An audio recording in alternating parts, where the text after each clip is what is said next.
उनके हाथ थोड़े से बंधे हुए थे, जो जिस तरीके से उन्होंने मुझे बताया कि जब भी अगर मैं मुमरा कौसा के लेकर कुछ करना चाहता था तो यहाँ से कंप्लेंट जाती थी, वो कंप्लेंट जाती थी मातोश्री तक के, और मातोश्री से फिर उनको ऑर्डर आता था कि नहीं मुमरा कौसा में आपको कुछ नहीं करना है। तो मुमरा में एक एस्केलेटर का काम चालू है, उम्मीद है अगले हफ्ते वो चालू हो जाएगा। हमारे पास एक बहुत बड़ा फॉरेस्ट का ग्राउंड है जिस पर हम चाह रहे थे कि जिस तरीके से सरदार तारा सिंह ने मुलुंड के अंदर एक बहुत ही बेहतरीन बच्चों का प्ले पार्क बनाया था, हम चाह रहे हैं कि यहाँ पर भी एक अच्छा सा ग्रीनरी वाला, एक डेंसली फॉरेस्ट वाला एक हमें क्या प्ले पार्क बनाया जाए बच्चों के लिए, ताकि वहाँ पर कपल्स जाकर के बैठ सके, बच्चे जाकर के बैठ सकें, बूढ़े जाकर के बैठ सके, सीनियर सिटीजन जाकर के बैठ सके। दीवा डंपिंग ग्राउंड को लेकर के बहुत दिनों से हम लोग प्लान कर रहे थे कि किस तरीके से शहर से बाहर निकाला जाए और रखा जाए। मुंबई टीवी, हर खबर सच के साथ। मैं हूं अफजल शेख और आप देख रहे हैं मुंबई टीवी। मुमरा कौसा में विकास के मुद्दे पर फिर एक बार हमारे साथ राजू अंसारी सर मौजूद है, जो कि बताएंगे कि मुमरा कौसा के विकास की जो हालात है। मुख्यमंत्री एकनाथ शिंदे जब से उन्होंने मुख्यमंत्री का चार्ज संभाला है तब से लेकर अब तक मुमरा कौसा में बहुत सारी तब्दीलियां हो रही है, और इस तब्दीलियों के वजह से बैनरबाजी भी की जा रही है कि मुख्यमंत्री ने जो है मुमरा की तस्वीर को बदलना शुरू कर दिया है। यहाँ पर विधायक लगातार अपने वीडियो के ज़रिए बता रहे हैं कि वो काफ़ी परेशान है, और अब तक ऐसा हो चुका है कि वो रोग आकर के ये भी कह रहे हैं कि मुझे गिरफ्तारी हो जाएगी। विधायक जो है अपने में लगे पड़े हैं। तो मुमरा कौसा के विकास अब किस तरीके से होगा कि अगर आपसी लोग राजनीति में फंसे रहेंगे तो लोगों का विकास कैसे होगा? मैं तो ये समझता हूँ कि आज मुमरा कौसा में जब से हमारे एकनाथ जी शिंदे साहब ने चीफ मिनिस्टर साहब का चार्ज संभाला है, कुर्सी पर बैठे हैं, तब से मुमरा के ऊपर भी खास तवज्जो है।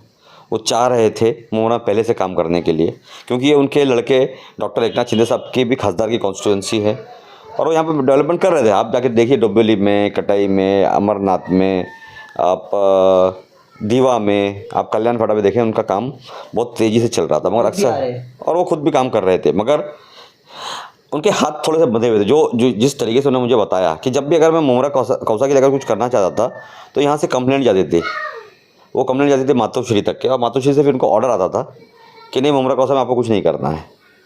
मगर अब चूँकि मातोश्री से पावर हट करके उनके हाथ में आ चुका है, अब वो चाह रहे हैं कि जो पिछले बैकलॉग में जो उन्होंने काम नहीं कर पाया मुमरा के लिए, वो दोगुनी तेज़ी से और तिगुनी तेज़ी से वो मुमरा कौसा के अंदर काम करें, जिसके लिए उन्होंने तकरीबन 100 करोड़ रुपये सैंक्शन कर दिया है। 100 करोड़ के आसपास हमारे पास पैसा आ चुका है, उसके काम चालू हो चुके हैं, कुछ काम बाकी हैं चालू होने के, क्योंकि आचार संहिता लगी हुई थी। कल इलेक्शन था, आज काउंटिंग हो चुकी है, 4 तारीख को आचार संहिता खत्म हो जाएगी। उसके बाद में फिर हम लोग सब बाकी जो कामों का कार्यादेश है, जो वर्क ऑर्डर है, वो ले लेंगे और लेकर के हम काम को शुरू कर देंगे। अच्छा, एक सबसे बड़ा अभी जो है लोगों को खुशखबरी मिला है, तो वो दीवा डंपिंग के बंद होने से मिला है। किस तरीके का जो है इस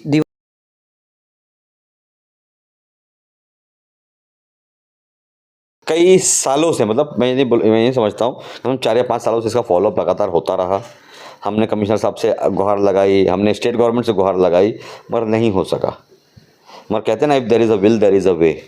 तो हमारे सीएम साहब का विल पावर बहुत मजबूत है, और वो थाने डिस्ट्रिक्ट को like a palm of his hand बहुत अच्छी तरीके से, भली भांति तरीके से जानते हैं कि वहाँ की दुश्वारियाँ क्या हैं, डंपिंग के मुद्दे को लेकर आप देख रहे हैं, तकलीफें क्या है, आपको एक बात बता दूं मैं तो कि पिछले को लेकर के बहुत दिनों से हम लोग प्लान कर रहे थे कि किस तरीके से शहर से बाहर निकाला जाए और रखा जाए। आज माशाल्लाह हमें गोटे घर में एक बहुत बड़ा प्लॉट ऑन लीज मिल चुका है, जिसके ऊपर हम लोग सेग्रीगेशन है और सीवरेज ट्रीटमेंट प्लांट है, मतलब जो हमारे जितने भी कचरों को रिसाइकल करना होता है उसका हमने वहाँ पर प्लांट लगा दिया है। वो चालू हो चुका है माशाल्लाह, और चालू होने के बाद में हमने दीवा डंपिंग ग्राउंड को कम्प्लीटली बंद कर दिया है, जिसकी वजह से ये हुआ कि मुमरा कौसा शेल दीवा ये 4 परिसर हैं बड़े बड़े, जहाँ पर बड़ी डेंसली पॉपुलेटेड एरिया, मतलब घनघोर आबादी है। इस आबादी के अंदर लोगों को सफोकेशन बहुत ज़्यादा हो रहा था, ऑक्सीजन का लेवल बहुत कम था, पॉल्यूशन लेवल बहुत ज़्यादा था, और अक्सर इसी वजह से बहुत सारी बीमारियां फैल रही थी, चाहे वो अस्थमा हो, चाहे वो लंग्स फेलियर हो, चाहे वो किडनी फेलियर हो, चाहे वो ट्यूबरक्लोसिस हो। आज माशाल्लाह उसे बंद होने से, परमानेंटली बंद होने से ये फ़ायदा हमें हो जाएगा कि हमारा जो एनवायरनमेंट है वो साफ़ सुथरा और अच्छा हो जाएगा। मुमरा कौसा में जैसे विकास की तेज़ी तो बढ़ी है, लेकिन उसी में जो बकाया काम थे, जैसे गर्ल्स हॉस्टल का है, लाइब्रेरी का है, ITI इंस्टीट्यूट का है, तो ये आपको कब लगता है कि कैसे हो पाएगा मुमकिन ये आपसी सियासत लड़ाई के बीच?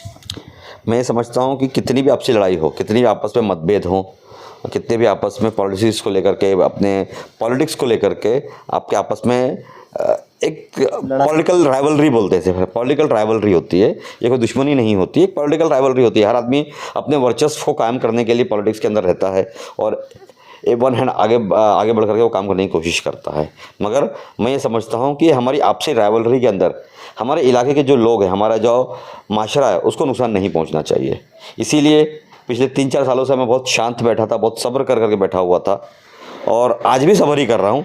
अभी भी हमारी महत्वाकांक्षा क्या है? हमारी महत्वाकांक्षा ये है कि मुमरा कौसा में अच्छे से अच्छी चीज़ आए, अच्छे से अच्छा इंफ्रास्ट्रक्चर डेवलप हो, चाहे वो लाइब्रेरी के ताल्लुक से हो, चाहे वो गर्ल्स हॉस्टल के ताल्लुक से हो, चाहे वो हज हाउस के ताल्लुक से हो, चाहे वो इस्लामिक कल्चरल सेंटर के ताल्लुक से हो, चाहे वो हमारा स्टेडियम जो आज अधूरा बनने के बाद बहुत डिलैपिडेटेड कंडीशन के अंदर पड़ा हुआ है, उसको किस तरीके से वापस से रिनोवेट किया जाए, हमारा हॉस्पिटल किस तरीके से फुल फ्लेज तरीके से चालू हो जाए, किस तरीके से हमारे कोस्टल रोड्स बन जाए, किस तरीके से हमारी चौपाटी बन जाए, किस तरीके से हमने एक मांगनी की थी यहाँ पर सिम्बोसिस के पीछे हमारे पास एक बहुत बड़ा फॉरेस्ट का ग्राउंड है, जिस पर हम चाह रहे थे कि जिस तरीके से सरदार तारा सिंह ने मुलुंड के अंदर एक बहुत ही बेहतरीन बच्चों का प्ले पार्क बनाया था, हम चाह रहे हैं कि यहाँ पर भी एक अच्छा सा ग्रीनरी वाला, एक डेंसली फॉरेस्ट वाला एक हमें क्या प्ले पार्क बनाया जाए बच्चों के लिए, ताकि वहाँ पर कपल्स जाकर के बैठ सकें, बच्चे जाकर के बैठ सकें, बूढ़े जाकर के बैठ सकें, सीनियर सिटीजन जाकर के बैठ सकें और एक एनवायरनमेंट का मजा लें।